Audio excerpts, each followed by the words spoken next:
buenos días. Una vez más estamos juntos en este nuevo formato de reuniones, este nuevo formato que tenemos para adorar a Dios y para también edificarnos, compartir la palabra de Dios. Así que estamos juntos, aunque no en la carne, no nos vemos con los ojos naturales, pero sí podemos sentir la comunión, la unidad en términos espirituales. Así que gracias por estar ahí. Podemos decir que somos más iglesia que nunca, que la iglesia, lejos de frenarse, lejos de detenerse, se ha multiplicado y las posibilidades de estar juntos son cada vez mayores, y para eso también tenemos que dar gracias a Dios. Hoy quiero compartirte una palabra y está muy fuerte golpeando en mi corazón.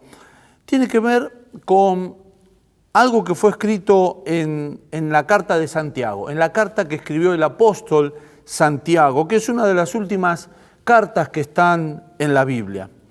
El libro de Santiago, la carta de Santiago, fue escrita al pueblo de Dios, al pueblo cristiano, a los primeros seguidores de Jesús, cuando eran perseguidos y fueron dispersados por el mundo.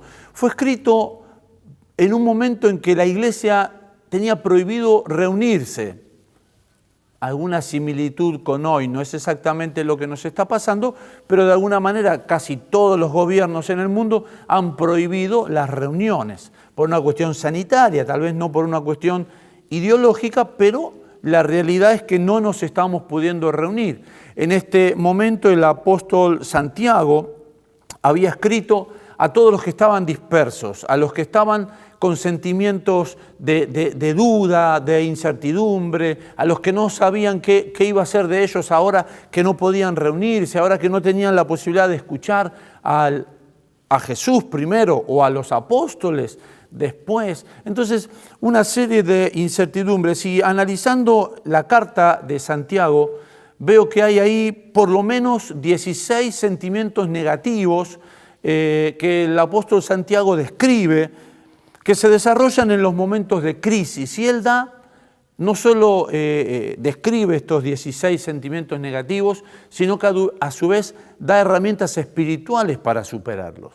Te cuento esto porque también estaba viendo y escuchando a algunos psicólogos hablando de sentimientos negativos que generan estos momentos de crisis. El tema del encierro, el tema de la angustia, el tema de la incertidumbre desde lo económico, desde qué va a pasar, hacia dónde va a ir el mundo, qué va a ocurrir después que incluso se levante esta cuarentena. Entonces digo, un montón de circunstancias que lo que generan son sentimientos negativos. El estar encerrado con la familia, a veces peleas, cuestiones que salen a flote, vicios que estaban tratando de ser superados y vuelven otra vez a tomar control de la vida. O sea, un montón de circunstancias que afloran en los momentos de crisis, como en este caso. Por eso estaba analizando tal vez la posibilidad de irte compartiendo a lo largo de los próximos domingos una serie analizando el libro de Santiago. Salvo que Dios me dé alguna palabra específica para alguna otra reunión, entonces vamos a guiarnos siempre, por supuesto, por la voz del Espíritu Santo de Dios. Santiago era el medio hermano de Jesús. Santiago era hijo de María y de José. Digo medio hermano porque Jesús fue criado por José, pero no era hijo natural de José.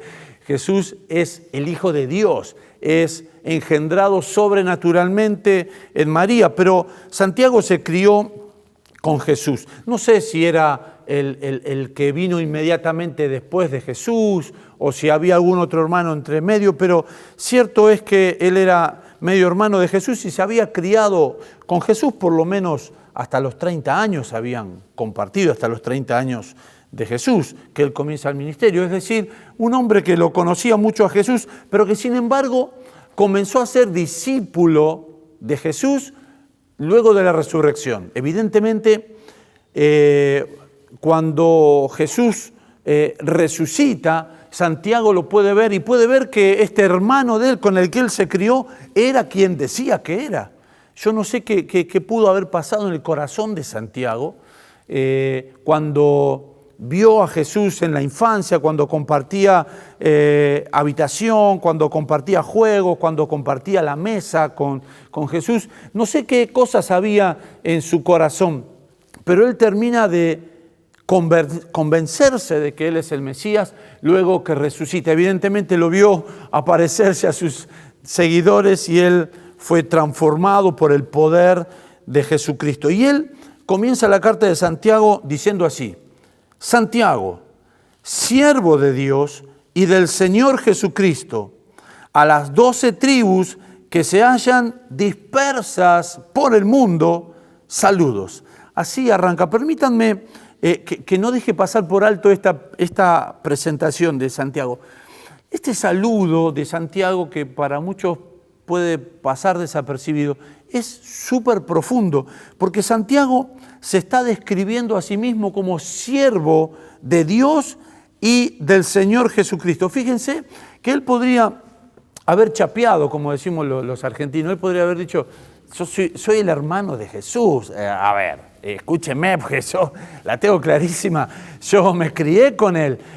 Jugamos juntos a multiplicar panes y peces. Jugamos juntos a transformar el agua en vino. No sé, podría haber chapeado con un montón de cosas. Él puede decirle: no, muchachos, si quieren saber algo de Jesús, si quieren saber algo del cristianismo, pregúntenme a mí, porque compartí la mesa con Jesús durante años. Sin embargo, él se presenta como siervo de Dios y dice del Señor Jesucristo. Él no dice mi hermano, él dice de mi Señor Jesucristo, de nuestro Señor Jesucristo. Así que él fue impactado realmente por Cristo no como persona, sino por Cristo como siervo enviado por Dios, el Hijo de Dios que nació para redimir a toda la humanidad. Qué interesante esto, ¿no? Porque a veces también, cuando vos que estás ahí, que me estás escuchando, tal vez somos amigos, tal vez en otros tiempos jugamos a la pelota juntos, o podríamos ser compañeros de trabajo, como algunos de ustedes hemos sido compañeros de trabajo. Sin embargo, quiero hablarte con la autoridad que Dios me ha dado, simplemente por ser un siervo de Dios. Entonces, qué bueno poder diferenciar esto, ¿no? Y poder diferenciar cuando una persona la conocemos en términos humanos, pero cuando podemos reconocer lo que Dios está haciendo, el don, el ministerio que Dios depositó en esa persona. Pero bueno, eso es entre paréntesis. Sigamos avanzando. Él escribe este libro para los dispersos, los que no se podían reunir, y menciona, te decía, 16 emociones distintas ligadas a los momentos de crisis. Este virus en algún momento va a ser historia, en algún momento Dios sabrá, se inventará una vacuna, se encontrará la forma de controlarlo.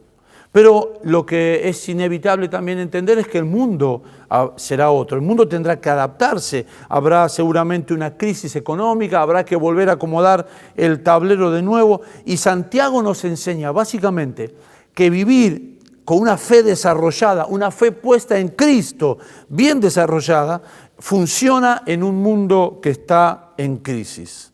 Y Santiago comienza enseguida a explicar, y hoy simplemente voy a pararme en los versículos 2, 3 y 4 de Santiago capítulo 1. Santiago tiene 5 capítulos, pero en apenas 5 capítulos te puedo asegurar que hace un desastre en el buen sentido de la palabra, identificando emociones que están ahí, cómo relacionarnos con las personas, cómo evitar conflictos, cómo tratar con nuestras ansiedades, cómo tratar con nuestros temores, cómo tratar con nuestras relaciones, cómo pararnos frente a la dificultad, cómo pararnos frente a la adversidad. Bueno, cosas muy importantes. Déjame hoy solamente desarrollar estos 3 versículos. Dice así Santiago capítulo 1, versículo 2 al 4. Hermanos míos, considérense muy dichosos cuando tengan que enfrentarse con diversas pruebas, pues ya saben que la prueba de su fe produce constancia. Y la constancia debe llevar a feliz término la obra para que sean perfectos e íntegros sin que les falte nada. Santiago dice: considérense dichosos cuando tengan que pasar por diversas pruebas. Eso sí que es loco. Considérense afortunados por tener problemas. Considérense afortunados por estar en cuarentena. Santiago está de alguna forma diciéndote: considérate afortunado por tener que estar cuidándote de un virus, porque no podés trabajar, porque tenés que estar encerrado en tu casa. Considérate afortunado. Él no dice: tengan un pensamiento positivo. Él no dice: bueno, sonrían a la vida, bueno, ¿qué le va a hacer? Pongamos a mal tiempo buena cara. Él no dice: genios del alma, si ustedes sonríen, la vida les va a devolver cosas lindas. No. Él está diciendo: considérense dichosos. ¿Y por qué lo dice? Enseguida él va a desarrollarlo. Pero hay algo mucho más profundo que él dice. Si ustedes leyeron conmigo, cuando empieza el versículo 3 dice: pues ya saben que la fe se fortalece con las dificultades. Está diciéndonos a nosotros: ¿por qué nos ponemos mal?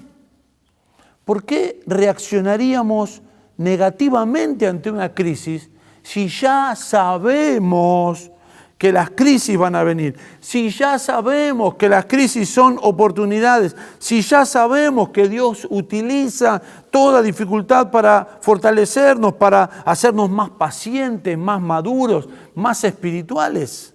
Este concepto tan simple, ayer cuando lo leía me voló la cabeza. Realmente, no sé si vos podés entender la dimensión de lo que te quiero explicar, pero hay cosas que ya las sabemos. Todo lo que hemos leído en la palabra, todas las prédicas que hemos escuchado, todo lo que hemos conocido, todas las experiencias espirituales que tenemos, nos posicionan en un lugar para que ninguna crisis nos tome por sorpresa. Esta crisis puede ser una sorpresa o en el sentido que es inédita. Nunca nos pasó. Yo veía, por ejemplo, algún noticiero de China y veía a algunas personas andar con barbijo por la calle. Jamás me hubiese imaginado que en nuestro Junín, en este pequeño pueblo que es Junín, íbamos a cruzar casi el 100% de las personas por la calle con un barbijo. Estar esperando en la puerta de un negocio sin poder entrar y las 20 o 30 personas que están en la puerta, todos con un barbijo. Inesperado en el sentido de lo inédito, pero ninguna prueba a nosotros nos puede tomar por sorpresa, porque ya sabemos todas estas cosas que nos pasan, ya Dios nos las viene advirtiendo. El presidente emitió un decreto donde se prohíbe trabajar a las personas. Directamente, inédito. Prohíben reunirse en las iglesias, cerraron los restaurantes, se prohibieron las reuniones en las casas. Es inédito. Pero a nosotros no nos toma por sorpresa en el sentido que nos toma preparados. Nos toma preparados porque nuestro vínculo va más allá de una comida, nuestro vínculo espiritual va más allá del reunirnos en la iglesia, que es importante, pero va más allá. La relación de la familia es mucho más fuerte que el verse el fin de semana para cumplir o compartir un asado. Nos agarra bien posicionados porque ya sabemos qué tenemos que hacer ante cada circunstancia. Sabemos que todo esto nos ayuda para bien. Lo sabemos.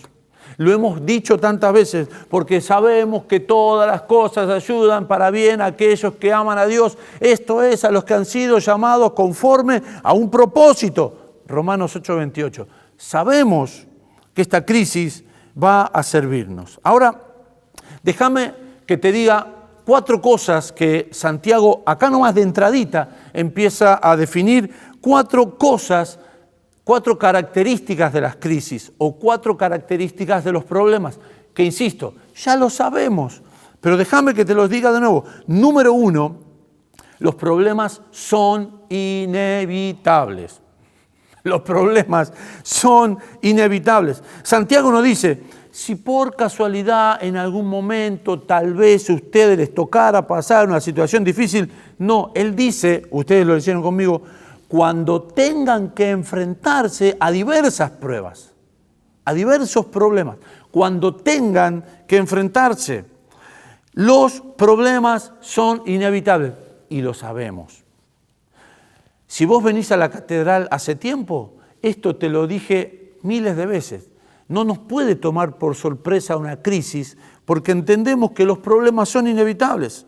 Jesús también nos dijo, en el mundo tendrán aflicciones, pero confíen, yo he vencido al mundo. Pablo le dice a los efesios, tomen toda la armadura de Dios para que puedan resistir en el día malo. Es decir, el día malo va a venir, nos va a llegar a todos. Salomón nos afirma que todos nosotros tendremos que pasar temporadas malas.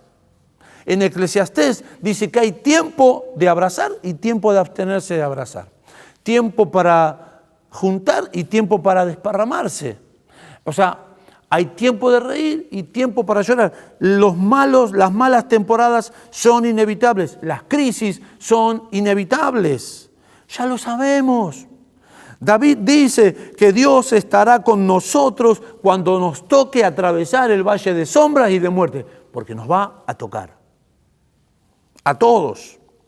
Y también dice que Dios se acordará de nuestras ofrendas en el día de la angustia. Es decir, la Biblia, te estoy mencionando solo algunos casos, pero la Biblia nos habla la verdad siempre y nos dice que los problemas son inevitables.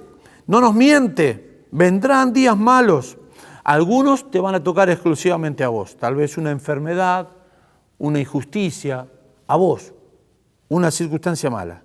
O puede ser una crisis global, general, como este coronavirus. Ahora, las dificultades son materias obligatorias en esta vida. No se puede concebir la vida sin dificultades.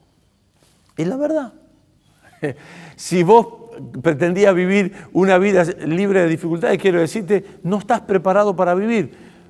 Vivir la vida implica afrontar dificultades. Es inevitable los problemas, es parte de estar vivos. No estamos en el cielo. En el cielo no habrá llanto, no habrá lloro, no habrá crujir de dientes, no habrá dificultades, ni siquiera habrá necesidad de luz de sol. Ni te vas a preocupar por si te cortan la luz, no te cortan el wifi. No va a ser todo perfecto, pero estamos viviendo no en el cielo, sino en un mundo imperfecto, caído, quebrado, roto. Y en este mundo, mi querido amigo, los problemas son inevitables y lo sabemos. Está bueno entenderlo para que no nos tomen por sorpresa. Segunda cosa que el apóstol dice es que los problemas son diversos. Usted leyó conmigo, cuando se hallen en diversas pruebas. Cualquier versión de la Biblia que agarres va a hablar de diversas pruebas, distintas, diversos. Los problemas, segunda característica que Santiago dice, son diversos. No hay un problema. Nosotros, hay gente que dice, no, yo estoy renegando con un problema hace mucho. Bueno, dichoso de vos, porque los problemas son diversos. Tenés una sola suegra, gracias a Dios, pero los problemas son mucho más diversos que eso. Las estrategias para enfrentarlos nunca pueden ser las mismas, porque las pruebas son distintas. Lo importante no es la cantidad de pruebas, lo inevitable de los problemas, ni la diversidad de los problemas, sino el centro de la cuestión es que estemos preparados para afrontarlos, cualquiera que sean. La palabra griega original que el apóstol Santiago usa cuando dice diversas pruebas, esto de diverso, literalmente la palabra griega se traduce en multicolor, es decir, Santiago dice que los problemas tendrán distintos colores, o sea, distintas tonalidades. Habrá problemas más intensos, otros más suaves, de distintos matices. pero problemas al fin. La tercera cosa que Santiago nos dice acerca de los problemas es que los problemas tienen la característica de ser inesperados. Son inesperados. Nadie puede decir, uy, pastor, esta crisis me tomó por sorpresa, porque todas las crisis son inesperadas, salvo aquellas que uno mismo genera intencionalmente. Otras versiones hablan de, dice, cuando las pruebas o diversas pruebas invadan tu vida. Cuando os halléis, dice la versión 60, es decir, cuando te encuentren las pruebas. Las pruebas son inesperadas, te aparecen en el momento que menos las estamos esperando. Es como cuando pinchás la rueda del auto. Siempre vas a pinchar la rueda del auto cuando estás apurado, o cuando estás llegando tarde, cuando saliste con los minutos contados. Cuando te sobra tiempo, quédate tranquilo, que casi seguro que no vas a pinchar la rueda del auto. Los problemas siempre llegan en el peor momento. Por eso uno dice, justo justo ahora que estaba empezando a ahorrar, justo ahora me viene esta dificultad y se me va todo. Justo ahora que estaba empezando a organizar mi familia, justo ahora que estaba empezando a tener una estabilidad económica, se frena mi trabajo. Justo ahora que decidimos abrir una escuela primaria, estalla una crisis y se cierran las escuelas en todo el mundo. Bueno, es que los problemas tienen esta característica, son inesperados. Un bebé va a ensuciar tu vestido justo antes de ir a una reunión o una fiesta. Las madres saben de qué les estoy hablando. Los problemas llegan en el momento menos indicado. Esto lo sabemos. Es que tienen el propósito de activar, de provocar, de generar, de despertar la creatividad que Dios nos dio, entre otras cosas. Y eso nos lleva a la cuarta característica que define Santiago acerca de los problemas. Y quiero decirte, todo esto Santiago lo va a ir definiendo a lo largo de todo el libro y nosotros tal vez lo vamos a ir hablando a lo largo de los domingos. Este es un poco más introductorio y quisiera que lo pudiéramos analizar. Número 4 dice que los problemas tienen un propósito. Todos los problemas tienen un propósito. Por eso leímos, dice, las pruebas producen constancia. Las pruebas producen, los problemas son productivos. Todo problema que Dios permite en nuestra vida es para que produzca algo. Si obedeciéramos a Dios en todas las cosas, no tendríamos problemas. Leí el otro día un informe médico que dice que el 80% de los problemas de salud de las personas es porque no comen lo que saben que deberían comer, no hacen el ejercicio que saben que deberían hacer, tienen malas costumbres o malos hábitos en su vida, que la Biblia nos dice que no tengamos, porque se guardan sentimientos en el corazón que la Biblia dice que no es sano albergar, porque desobedecemos a Dios. Cuando nosotros entramos en el ritmo de obedecer a Dios, también la salud es una consecuencia natural. Y quiero decirte, por favor, que me entiendas bien esto que estoy diciendo. Tal vez puedas estar atravesando una enfermedad y no necesariamente quiere decir que sos un desobediente a Dios. No estoy diciendo eso, porque las enfermedades pueden venir de manera inesperada. Te acabo de explicar que los problemas tienen estas características, pero también insisto que la mayoría de las cosas son consecuencia de nuestros malos actos. Dios no manda enfermedades, Dios no manda virus, Dios no manda pandemias, Dios no manda miseria, Dios no manda homicidios, Dios no manda ninguna de las cosas malas que nos pasan en el mundo.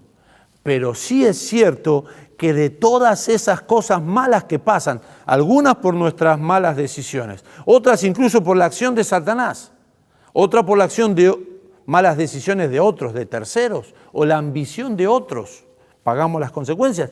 pero de todas ellas sí es cierto que Dios saca un propósito. Dios tiene un propósito para cada una de las circunstancias difíciles. Entonces, a veces, cuando no aprendemos por las buenas, Dios utiliza las circunstancias para moldearnos. Mira, Dios, una vez alguien me dijo esto: Dios te enseña de dos maneras, por su palabra o por las circunstancias. Es decir, por las buenas o por las malas. Es como un padre que te dice, mira, esto no lo hagas por esto y por esto y por esto. Y entonces el que es obediente escucha, atiende, listo. Pero el terco no entiende a la palabra, entonces necesita la corrección. El chancletazo, la penitencia. Cuando éramos chicos, el cinturón en las nalgas, ¿no? Bueno, diferentes tipos de correcciones. Hay gente que escucha el consejo del otro, le dice, mira, no hagas esto porque a mí me fue mal, y atiende al consejo y evita problemas, pero otro dice, no, déjame que yo pruebo, yo quiero vivir la vida, yo quiero aprender por mí mismo. Bueno, el aprender por vos mismo lo que va a hacer es que te vas a golpear, es que Dios permite los problemas, todos los problemas tienen un propósito. Todas las crisis tienen un propósito. Déjame decirte, sentite dichoso de estar atravesando esta pandemia, porque esta pandemia también tiene un propósito. Yo decía, un poco en broma en la radio en estas semanas, todos esos que han cumplido los años en cuarentena, bueno, van a tener un cumpleaños distinto, van a poder contar a sus hijos y a sus nietos, si Cristo no viene antes, un cumpleaños, estaba el mundo entero en cuarentena. Bueno, circunstancias únicas que podemos aprovechar para nuestro beneficio. Y enseguida Santiago empieza a desarrollar cómo es que Dios utiliza, cuál es este propósito o cuál es la utilidad que Dios le da a los problemas, a las crisis. Y en estos versículos que te he leído, solamente en el versículo 3 y 4 menciona 3 propósitos de los problemas. Y esto es lo central de este mensaje. Quiero pedirte que me prestes atención. La primera manera en que Dios utiliza los problemas es porque los problemas ponen a prueba nuestra fe. Ya saben, dice Santiago, que la prueba de su fe produce, la prueba de su fe. La fe tiene que ser probada. Cuando alguien quiere cocinar algo, viste que ahora en cuarentena a algunos se nos dio por el berretín de cocinar. Y bueno, vos lo cocinás, haces todo lo que la receta dice, pero hasta que no lo pruebes, no sabés si te quedó bien. Bueno, y la fe se puede decir, alguien puede decir yo tengo mucha fe, alguien puede decir aquel parece tener mucha fe, habla mucho de fe, pero ¿cómo sabemos realmente si tenemos fe? Cuando la fe es probada. Y Santiago más adelante dice que la fe debe ser probada como en un crisol, como se prueba la plata y el oro, es decir, hay que someterla a presión. Es como un músculo solo se ejercita cuando se somete a presión, cuando hay que esforzarlo, hay que estirarlo, hay que llevarlo al límite para que se desarrolle. Mientras uno haga ejercicio con cosas livianas, fáciles, el músculo no se desarrolla. Y la fe es igual, la fe se desarrolla cuando está sometida a presión. Mira, hace unos cuantos años atrás, yo era adolescente y tuve un golpe jugando al fútbol, y tengo acortamiento de isquiotibiales, y esto me producía, más el golpe que había tenido, un daño en el nervio ciático, me producía mucho dolor de espalda. Y el médico lo que me dice es, tenés que ir al gimnasio y tenés que elongar. Así que el profesor del gimnasio me hacía hacer algunas cositas de precalentamiento, y después decía, bueno, a elongar. Y siempre no fui muy ágil yo para las elongaciones. Y un muchacho que pesaba más de 100 kilos se me apoyaba sobre la espalda para tratar de que mis dedos lleguen hasta la punta de mis pies. Te puedo asegurar que se me caían las lágrimas. Él me decía, cuando te duela mucho, golpea contra el piso. Y yo te puedo asegurar que golpeaba contra el piso y el muchacho, lejos de levantarse, cada vez presionaba más. Y me decía, es necesario, aguantá, es necesario. Parecía que me iba a romper, pero eso generó que mis isquiotibiales se elongaran y hoy, gracias a Dios, no tengo esos problemas, esos dolores de espalda. Y así, muchas veces, la vida nos tiene que meter en presión y Dios aprovecha esa presión para fortalecer nuestra fe. Job escribe todo un libro acerca de cómo él desarrolló su fe y su madurez y cómo logró un conocimiento más perfecto, más profundo de Dios. Job era un hombre que tenía todo y de repente lo perdió todo. Y él pasa por un montón de conflictos, pero él termina diciendo, ahora mis ojos te ven. Antes te conocía de oídas, pero ahora tengo un conocimiento concreto, cabal.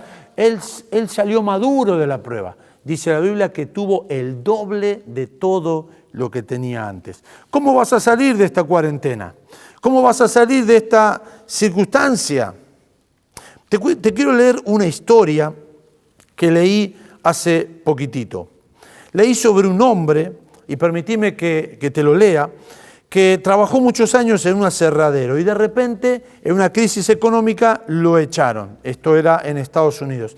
Cuando lo echaron, él tenía 40 años de edad, una edad muy difícil para conseguir un empleo nuevo. Y él escribe, sentí que mi mundo se derrumbaba. Y cuando su esposa le preguntó, ¿qué vas a hacer ahora? Él, en lugar de romperse, decidió decir, voy a hacer lo que siempre quise hacer. Ni siquiera sabía cómo, pero él siempre había soñado con construir. Así que hipotecó su casa y se dedicó a eso que siempre había soñado, construir. Lo primero que construyó fue un pequeño hotel, un hotel chiquito, pequeñito. En 5 años él era multimillonario. Su nombre es Wallace Johnson y su emprendimiento hoy se llama Holiday Inn, que son una cadena hotelera de las más exclusivas y exitosas del mundo. Una crisis, que lo echaran de un aserradero, de ser un empleado de un aserradero, lo posicionó como uno de los hombres más ricos del mundo, pero además haciendo algo que siempre le gustó hacer y no lo podía hacer. ¿Qué va a sacar de vos esta cuarentena? ¿Qué sacan de nosotros las presiones? ¿Viste? Cuando apretás un tubo de dentífrico, bueno, sale lo que está adentro. No sale otra cosa, sale lo que alguien puso adentro. ¿Qué es lo que ponemos adentro? Cuando la vida nos presiona, cuando las circunstancias nos apretan, ¿qué es lo que sale de adentro? ¿Qué es lo que hay adentro? Segundo, las pruebas producen constancia. Eso dice Santiago, la prueba de vuestra fe produce constancia.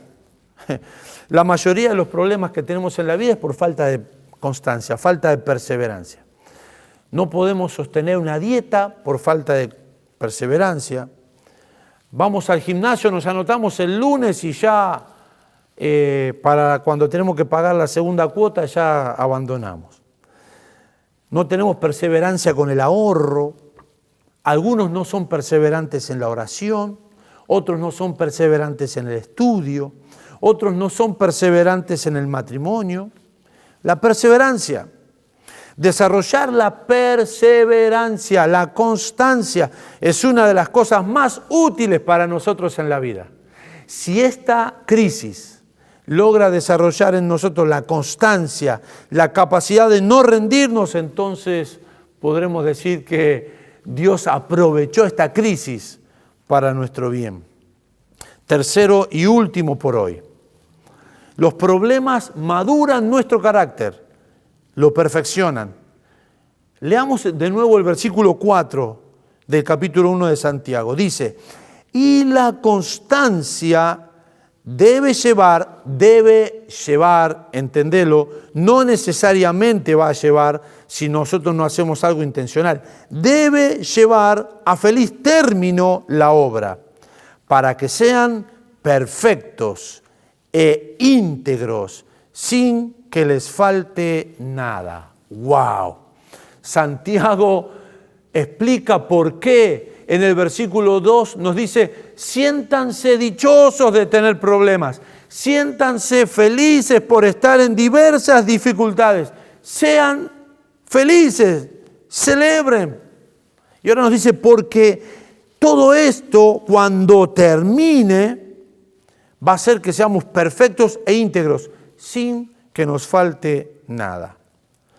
Creo que uno de los elogios más grandes que alguien le puede hacer a una persona es que no tiene ninguna falla en su personalidad. Es decir, esta persona no tiene puntos débiles en su carácter. Esta persona es totalmente perfecta, totalmente madura, no reacciona mal, no tiene defecto alguno en su carácter. ¡Wow!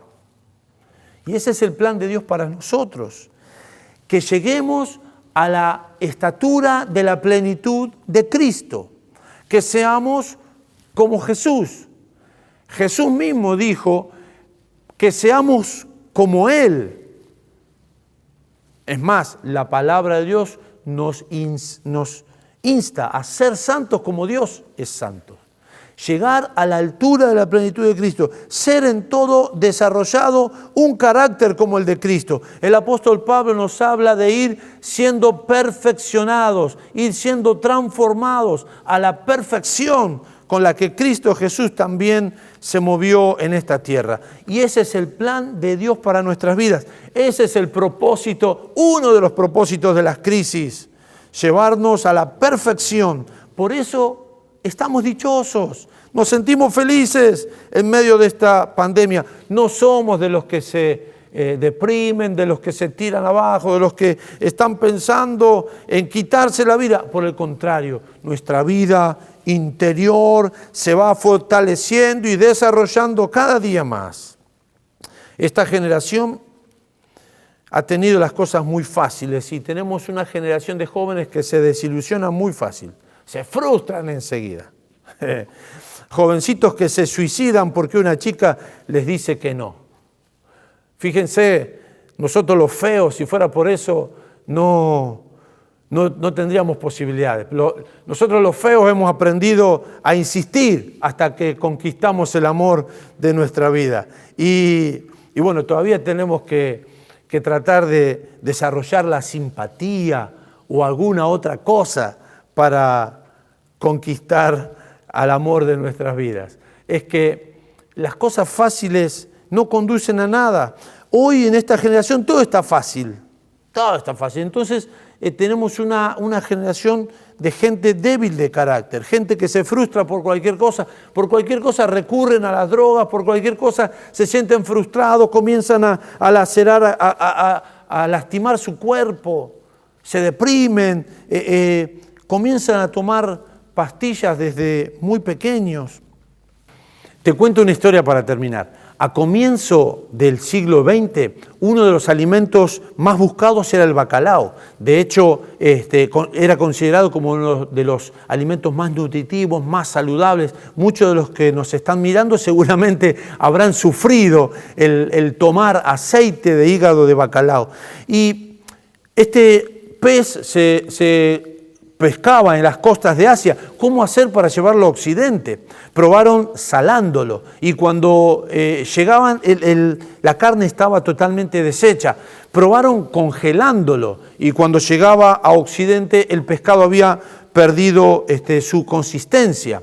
Después probaron, unos chinos buscaron la idea de llevarlo en unos tanques de agua, pero cuando llegaba el pescado hacia Occidente, la carne estaba fofa, no tenía sabor, estaba como muy grasosa. Así que no podían encontrar la manera hasta que alguno decidió probar poner en el tanque donde transportaban a los bacalaos vivos a algunos de los peces que son sus depredadores naturales. Así que durante todo el viaje, desde China hasta, por ejemplo, Estados Unidos, estos bacalaos se la pasaban huyendo de ese pez que estaba tratando de comérselos, de devorárselos. Un viaje totalmente dificultoso, pero al llegar el bacalao estaba entero, vital, con todo su sabor, en óptimas condiciones. ¿Qué te quiero decir con esto? Que gran parte de las veces los problemas solo nos ayudan para mantenernos frescos, activos, espirituales, maduros, sólidos, ejercitados en la fe, ejercitados en la oración. Dios está interesado en hacernos maduros y perfectos, de un carácter que nadie tenga nada para reprochar, un carácter que sea como el de Jesús en medio de una sociedad que no colabora para nada con esto. Siéntanse dichosos cuando se encuentren en diversas pruebas. Esto es lo que quiero decirte hoy, y Dios mediante en los próximos domingos vamos a estar desarrollando cómo enfrentar sentimientos difíciles o cómo enfrentar las crisis y hacer oportunidades de ellas. Todo está en la palabra de Dios. Déjame orar por vos antes que esta reunión se termine. Padre, en el nombre de Jesús, quiero bendecir a cada uno de mis hermanos, todos aquellos que están pasando por una necesidad hoy, que están atravesando esta crisis de diferentes maneras. Padre, te pido por aquellos que no están pudiendo trabajar y están buscando de manera creativa la posibilidad de llevar el alimento a su casa. Bendícelos, Padre. Aquellos que están atravesando una situación de vulnerabilidad por una enfermedad previa o porque son personas de edad avanzada y se sienten esclavos en su casa, se sienten presos en su casa, confinados. Padre, bendícelos, que puedan sentir tu presencia, tu paz, tu compañía. Padre, los bendigo para que ellos puedan sentirse dichosos en medio de esta prueba tan inesperada, tan diversa como tú nos enseñas en tu palabra. Señor, los bendigo en el nombre de Jesús y declaro que tu palabra produce todo lo que tú quieres que produzcan nosotros, a fin de que terminemos de pasar este proceso y seamos enteramente preparados. Señor, que seamos pulidos y maduros, íntegros y perfectos, sin que nos falte nada. Padre, en el nombre de Jesús. Amén y amén. Dios te bendiga.